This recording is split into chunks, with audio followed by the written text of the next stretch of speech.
What is up, YouTube? Today I have a highly requested video for you guys on how to craft rarity rings. It's going to be specifically rarity rings for flat attacks. I mean, this is just something that I was crafting for myself. It's honestly quite easy to do and pretty deterministic. I was crafting these for my Zero to Mirror challenge. You can just mass produce these quite easily. It's a really good profit craft, and also it's a really good just self craft. So how do you actually do it?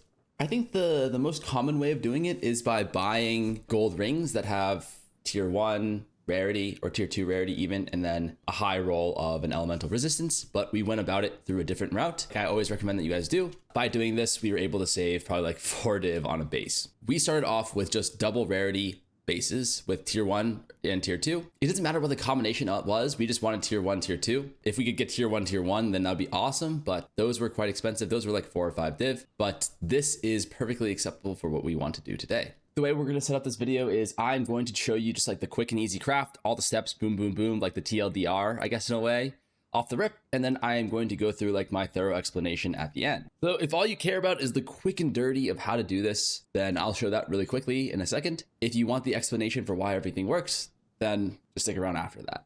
And for the first step, all we're going to do is take these lightning essences and use them on all of our rings. Next, we are going to Reaver catalyst all of these rings. This will cost you around 1/3 of a div on average. Next, we're going to want to toggle on the catalyzing and homogenizing exaltations. These two in conjunction will give us a very significant chance of hitting flat LE attacks. Throw on the prefix exalt as well as some greater exaltations as well to guarantee 2 prefixes, and we're good to go. So we hit tier 4, tier 4. This is kind of like, of the best case scenarios, this is the worst thing that can happen. Boom. Tier 1 fire, tier 2 lightning. We are going to then Esh catalyst all of these for lightning.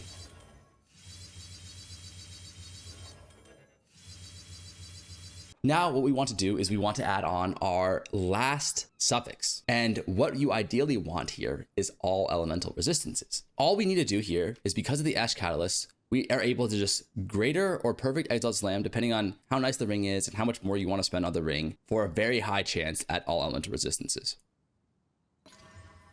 We get cold res, tier 4, fire res, tier 3, and then awesome. Tier 1 all LE on the last one. Throw some catalysts on there, and that's the whole craft. Now let's break down how much it actually takes to do all of this. I was buying these double rarity bases for around 1 to 2 div each. We can just call it 2 div. You then have to spend around 15 Reavers and 15 of the Esh catalysts. Let's just call it 200x. You have to spend 2 homogs for 120x. And then you have to use 1 perfect exalt for the 2 flats on the prefixes. And then you have the choice between a perfect exalt and a greater exalt for the last suffix, which kind of means that if you end up using 1 greater exalt and 1 perfect, it only costs you around 5.5 div in order to craft the whole ring. If you use 2 perfect exalts, you want a perfect exalt in the suffix, it'll cost you around 8 div for the whole craft. Considering that almost all the results were worth 20 plus div, this is quite a profitable method, but also it's really, really cheap to self-craft. And that's everything. Let's get into the full breakdown. And for the first step, all we're going to do is take these lightning essences and use them on all of our rings. So now we're going to have essentially tier 1, tier 2 rarity, which should equate to around like 43, but we will be able to div that up. But max roll for these should be around 47 for every single one of these rings. I think if you have tier 1, max roll is 50 plus tier 3 lightning res. This is very, very beautiful. But that's essentially what our rings are going to look like right now. I have a lot more currencies in my inventory right now, but the only thing that's actually like really important to observe, we're going to need a lot of perfect exalts, but you can also settle on greater exalts. I'll explain that all in a little bit, but you're going to need a bunch of catalyzing exalts. These are only like 6x each, and a bunch of homogs, which are like 50x each. They're incredibly cheap. You're going to need some Reaver catalysts and some Eshes catalysts. So the first step here is you are going to want to Reaver catalyst all of these rings. This will cost you around 1/3 of a div on average. And then here we go. So all of these gold rings have 20% attack quality on them now. So what we then do is we activate our sinistral prefix of exaltation, our homogenizing exalt, and our catalyzing exaltation. And then we just slam the perfect exalt orbs on these. The reason why we do this is the sinistral exaltation, I think, is pretty straightforward. Like, that's self-explanatory. This is so we can target prefixes. The homogenizing exalt, the one tag we have on the rings is this lightning resistance, okay? What does lightning resistance actually give us? It gives us elemental, lightning, and resistance. So if we put on elemental, lightning, and resistances. If we look here, what are the prefixes we can get? We can get any of the flat elemental damages, so not fizz, unfortunately, but then we can also get any of the percentage elemental damages here. So fire, cold, lightning, no chaos, fortunately. And if we look here, the rolls for the flat damages are pretty significantly higher. I would say like around almost 1/3 higher likelihood of hitting than the damages. But that's at a greater exalt orb, which for this craft and many crafts is totally legitimate to use. But you kind of have to be thinking, what is the difference? Like, what does the greater exalt versus the perfect exalt actually do for me? The difference here is that the perfect exalt will remove one tier of mod. So you go from being tier 5 minimum with the greater exalt orb to tier 4 minimum with the perfect exalt orb. And then for the percentage damages, you go from being tier 3 minimum to tier 2 minimum. With that being said, if you go from a 35 eye level, which is the greater exalt orb, to a 50 eye level, which is the perfect exalt orb, you'll notice that all the weightings go down, but the weightings go down proportionally higher for the ones that we don't want, which means we actually end up having a higher percentage chance of hitting a flat attack with a perfect exalt orb. Not only do we have a higher chance of hitting a flat attack, when we do hit a flat attack, the odds that we hit something good is now a little bit higher as well, because we removed the tier 5 weighting entirely from the pool. One thing to consider is that as you go higher for the stats, the weightings generally go lower. So although we only removed one tier of weighting, that tier of weighting is 500, which is a significant portion of the total pool because, like, for example, tier 1 and tier 2 together have only a weighting of 500. Essentially, by adding that tier 5 roll, every time we hit tier 1 and tier 2, we will also have one tier 5 roll. So it actually has a pretty significant impact in terms of how likely you are to hit your max rolls. For that reason, and because perfect exalts are only like 2.5 div each, and the whole craft, you know, costs like 4.5, it's like half the craft, I would just say you should do it just because hitting tier 1 of a flat lightning, for example, increases the value of the ring by like an insane amount. So all of these things are compounded doubly because of the catalyzing exaltation. So what the catalyzing exaltation actually does is whatever the quality of the like catalyst that you put onto your ring or your amulet, whatever, consumes this Reaver mod, this attack modifier quality, and essentially makes it so these have higher weightings. Now, we're not exactly sure. Someone might actually have the data out here. The understanding that I have is that with 20%, the weightings for these flats, they double.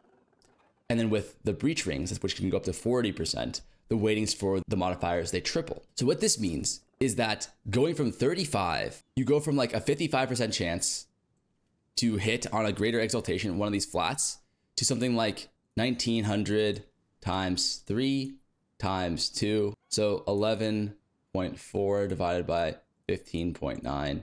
So you go from a 55% chance of hitting a flat attack to going to a 71.5% chance. It's a massive increase. And then with the perfect exalt, you go from like a 58% chance to close to probably like a 75% chance. So it matters actually a lot. Every little bit of increased percentage chance that you get is then compounded a little bit more from the catalyzing exalt.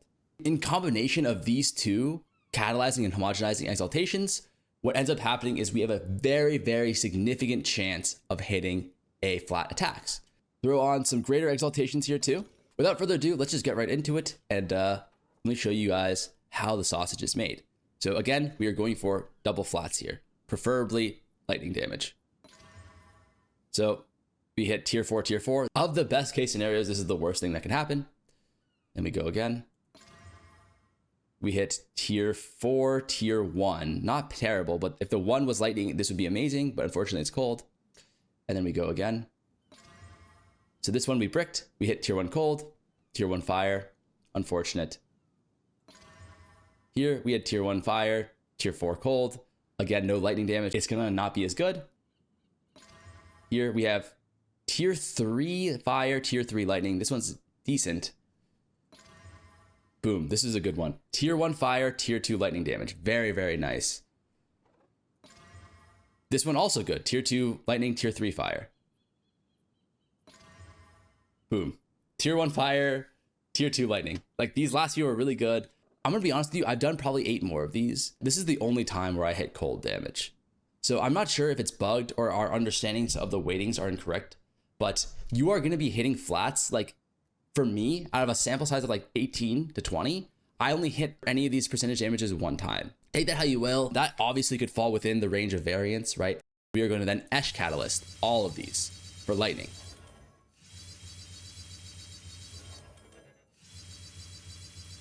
The last step is we have 5 affixes here, double flats, double rarity with lightning resistance. This is almost 100% deterministic. We did 18 rings and only one of them pretty much didn't end up exactly like this. Now what we want to do is we want to add on our last suffix. And what you ideally want here is all elemental resistances. All we need to do here is, because of the ash catalyst, you have omen of catalyzation, omen of homogenizing exaltation, and then you either greater or perfect slam for a very high chance at all elemental resistances. Now, the reason why this happens is because what are the tags that we have? We have the damage tag, does not affect any of the suffixes, but we also have the attack tags. So for our suffixes, these are the pool of mods that we can actually find here. These leech modes, we can find the resistances, we can find all res, we can find cold, we can find fire. We can't actually get lightning because we already have lightning on the ring. This is only like a 10% chance of happening on these rings. It's actually quite low. However, even just using homogenizing exalt, you're very likely just to get any resistance, which is going to be good no matter what. But we want all LE res. It's the best resistance that you can get because it gives you the most value, number one. But number two, you want to spread out your resistances. 10 all res is oftentimes better than 30% of one res, just because a lot of times you're going to overcap that res. All res is just way more balanced, but you can also roll higher resistances. Like tier 1 of any elemental resistance is like 45. Tier 1 for all elemental resistance is 16, which is the equivalent of 48. Anyways, because of the homogenizing exalt, we can see these mods. Now, because with the catalyzing exalt, remember, we just put all these esh mods on, we're more likely to see lightning modifier. What are the only lightning modifiers on the ring? Lightning resistance, which we already have, and all elemental resistance. So now we are able to essentially catalyzing exaltation buff this to at least 2x the weighting. In reality, I think the weighting is a little bit higher than that. We're not really sure what the numbers are, but I would say that it's significantly higher than that. The only thing that we have to ask ourselves is, what do we want to use? Do we want to use a greater exalt or do we want to use a perfect exalt? So remember how before I was saying a lot of times using the perfect exalt only removes one stat. It's really impactful because that one tier usually has the highest weighting, because the higher the tier is, the lower the weighting has. However, with all elemental resistances, and like most resistances, the weightings are all the same. They're all 800. That kind of benefit of using a perfect exalt is gone. But there's still the argument to be made that you're removing tier 3 and getting just tier 1, tier 2 is very, very nice. The odds of hitting tier 1 goes from like 1 in 3 to 1 in 2. It's very, very good. And even if you get tier 2, that's still a very, very good roll. Tier 2 is the equivalent of a minimum tier 1 any other resistance roll. So tier 2 is still very, very acceptable. So what I would recommend is that if you have a ring that looks like this, that's like double tier 4 or like tier 3, or like even this one that's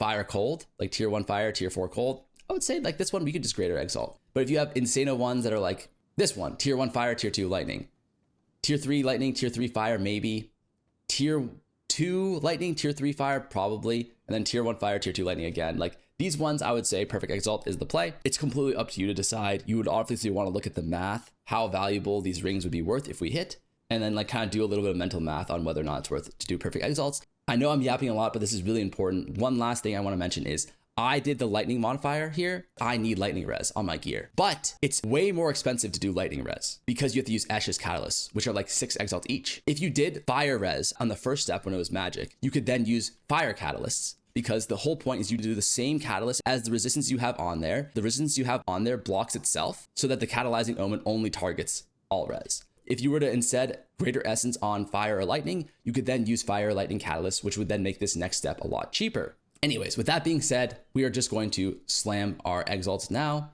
Homogenizing exalt, catalyzing exalt, very, very high likelihood of getting all elemental resistance here. Because these 3 rings specifically aren't really that high rolled, I'm just going to use greater exalts on them. Oof, we hit mana, we hit all res, we hit all res. So this one I think is borderline. I'm just going to greater exalt it because again, this is not going to be better than my current ring. We hit cold res, tier 4, not the best. And then now we have 3 more rings left. These are the juicier ones, tier 1, tier 2, and then tier 2, tier 3. We hit cold res, tier 4, fire res, tier 3, and then awesome. We hit tier 1 all LE on the last one. I would say it's actually really important that when you're selling these rings to make sure you use the catalyst. Incredibly important step because that will not show on the filter. Like a lot of people, they don't want to find uncatalyzed rings and then do the math on whether or not it's better than everything else. So help save people one step and make yourself a little bit of money as well by just making sure you take advantage of trade, catalyzing everything, making sure that this shows up in all of your trade filters is incredibly important. And I would 100% recommend that you do it. How would you even price these? I think that's a good question that we should ask ourselves. Let's just take a look at this one, for example. The way you actually price these rings is you have to do a count, essentially, all of the attack rolls that you can get. So this is just showing cold and fire, but it's not showing like fizz or lightning damage as a possible roll. And these all have values, right? I would say lightning damage is a little bit more valuable. So you'd want to exclude these.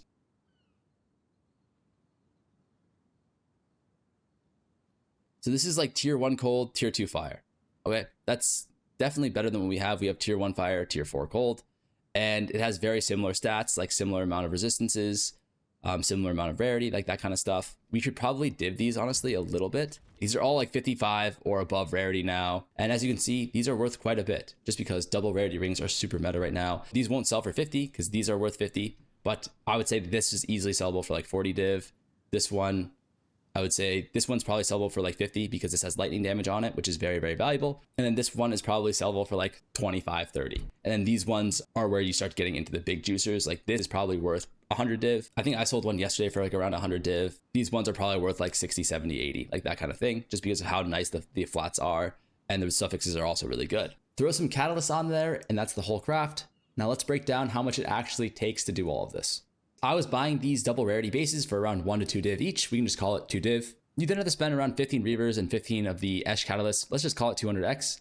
You have to spend 2 homogs for 120x. And then you have to use 1 perfect exalt for the 2 flats on the prefixes. And then you have the choice between a perfect exalt and a greater exalt for the last suffix, which kind of means that if you end up using 1 greater exalt and 1 perfect, it only costs you around 5.5 div in order to craft the whole ring. If you use 2 perfect exalts, you want a perfect exalt on the suffix, it'll cost you around 8 div for the whole craft. Anyways, without further ado, let's just fucking YOLO some of these rings and see what we get. So here we just really care about rarity. And yeah, this was not great.